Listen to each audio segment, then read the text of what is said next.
जन्म में भगवत रस में डूबना चाहते हैं तो सबसे पहले हमें संसार कड़ुआ लगना चाहिए, संसार के संबंध फीके लगने चाहिए। कोई भी सुख सामग्री हमारे हृदय को शीतलता ना प्रदान करे, ये स्थिति होनी चाहिए। नहीं खान पान ते ही भावे है, नहीं कोमल वसन सुहावे है, सब विषय लगे ते ही खारा है, हरि आशिक का मग न्यारा है। नारायण हरि भजन में ये पांचों न सुहात, विषय भोग, निद्रा, हंसी, जगत प्रीति, बहुबात। जब तक हमें ये व्यवहार प्रपंच सुखद भासता है तब तक परमार्थ की जो सूक्ष्म वृत्ति है वो उदय ही नहीं होती है। वो जान ही नहीं पाता परमार्थ किसे कहते हैं। थोड़ा दान पुण्य, ये इधर उधर तीर्थयाटन, थोड़ा स्वाध्याय, यही परमार्थ समझता है। बाहरी क्रियाओं को, शुभ क्रियाओं को परमार्थ समझता है, जबकि ठीक जैसे अशुभ क्रियाएं बंधन कारक हैं वैसी शुभ क्रियाएं भी बंधन कारक हैं। ये जो जीवन मुक्त पुरुष होता है ये शुभ अशुभ दोनों से परे होता है। अच्छा बुरा, अनुकूल प्रतिकूल, लाभ हानि, सुख दुख, ये द्वंद्व उसे स्पर्श भी नहीं कर सकते।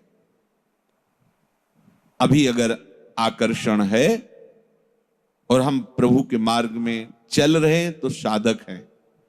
कोई आकर्षण, जित संग दोषा, किसी भी विषय का सानिध्य, वस्तु का सानिध्य, व्यक्ति का सानिध्य, स्थान का सानिध्य, उसके भजन में विक्षेप नहीं डाल सकता।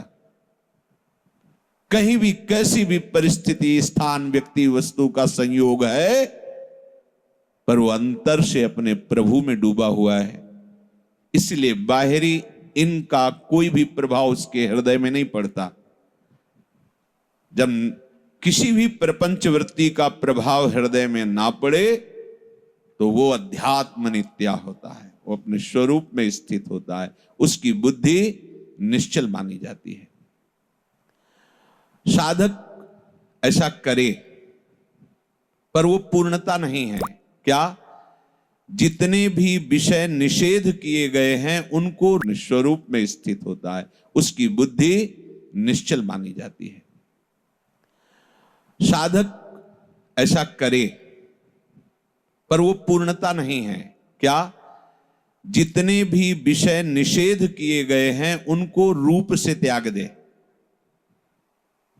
उनका सानिध्य स्वीकार न करे, पर अपने को इतने से त्यागी न मान ले, क्योंकि ये त्याग अभी किसी काम का नहीं है। हमारा मार्ग पुष्ट हो इसलिए हमने बाहरी विषयों का त्याग किया, पर उन विषयों में सुख बुद्धि है। जब तक सुख बुद्धि है तो समय भले व्यतीत कर लीजिए, यदि सुख बुद्धि नष्ट नहीं हुई तो भ्रष्ट होना पड़ेगा। बहुत ये सूक्ष्म बात है। हम भोग नहीं भोग रहे, हम दूरी बना के रख रहे हैं हर विषय से जो भगवत विरोधी है, पर उसमें हमें सुख बुद्धि है कि है तो इसमें सुख। जब तक ये नष्ट नहीं होगी तब तक हम त्याग वैराग्य के मार्ग में चल रहे हैं, पर हम वैरागी हैं नहीं। भोगों में सुख बुद्धि, और भले हम भोग नहीं रहे तो वो अभी त्याग नहीं हुआ है। जो सुख बुद्धि है उसका त्याग हो जाए तो साधक सिद्धावस्था में बदल जाता है। प्रभु कह रहे हैं विषया विनिवर्तन्ते निराहारस्य देहिनः रसवर्जम रसोप्यस्य परम दृष्ट्वा निवर्तते। कोई निराहार रहकर इंद्रियों को विषयों से हटा करके बाहर से तो निवृत्त हो गया,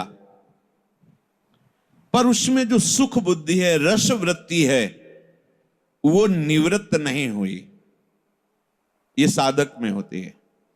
पर जो स्थित प्रज्ञ पुरुष होता है, जिसकी बुद्धि प्रभु में लग गई है, बोले उसका जो रस भाव संसार के प्रति था, सुख बुद्धि थी, वो ही खत्म हो गई। अब उसकी स्थिति ऐसे है जैसे भुना हुआ अन्न, गेहूं चना भुना हुआ, कितने भी सुंदर खेती उपजाऊ हो, वहां उसे डाल दो, खूब खाद पानी दो, पर उसमें अंकुरण नहीं होगा। ऐसे कितना विषय का सानिध्य उपस्थित हो, पर स्थित प्रज्ञ के हृदय में कोई भी हलचल सुखद या दुखद नहीं होगी, क्योंकि वैसे जगह स्थित कर दिया है अपनी बुद्धि जहां परमानंद है, सुख दुख की पहुंच ही नहीं है।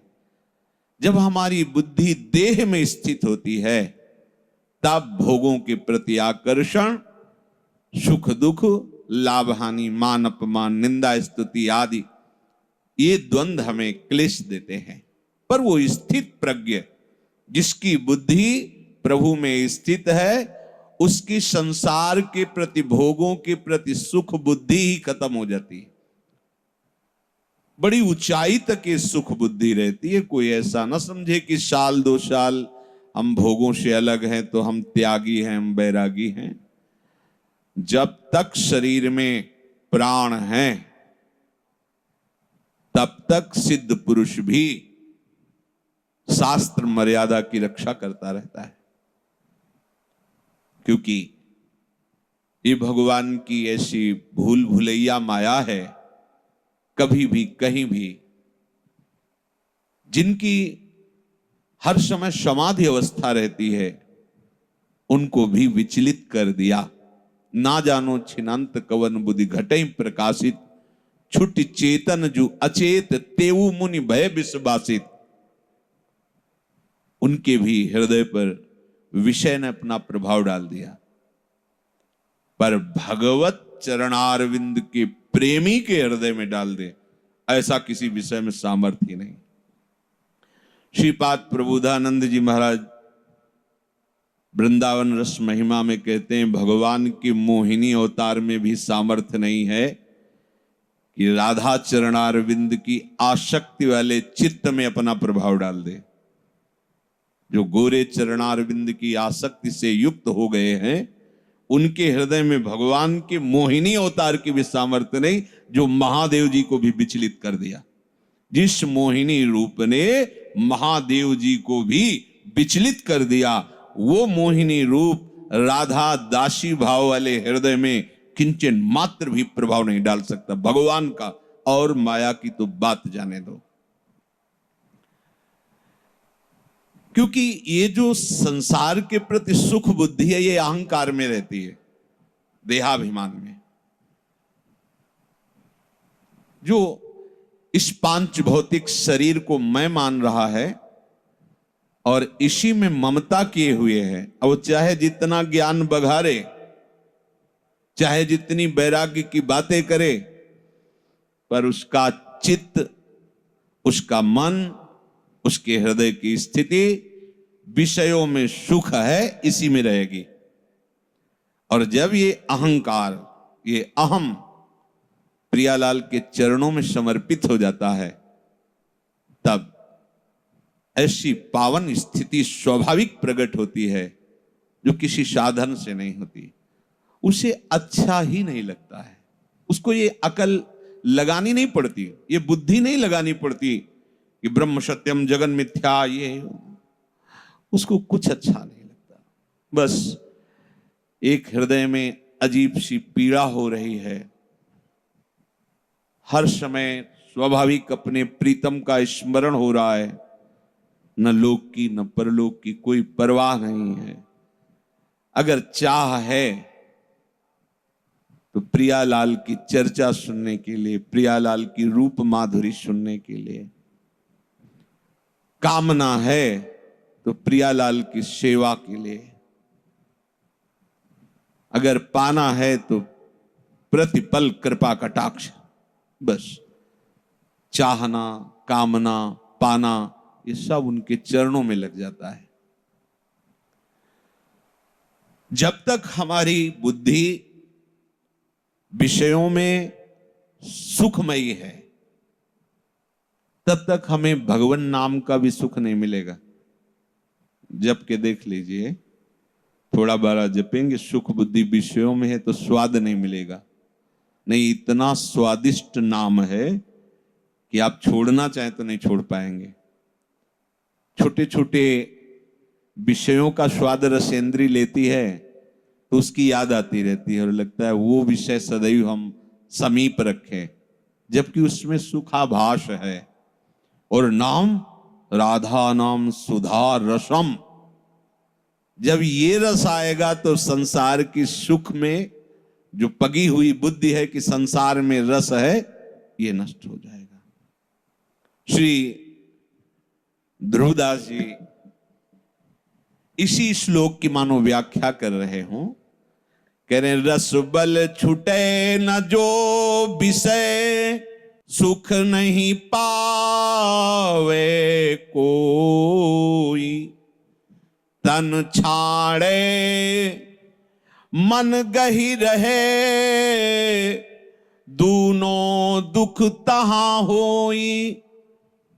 इस रस का जिसको रसास्वादन नहीं मिला, त्यागी, बैरागी, ज्ञानी, योगी, भक्त, हम अपने को कुछ भी कहें, ये केवल कहने की बात अभी है।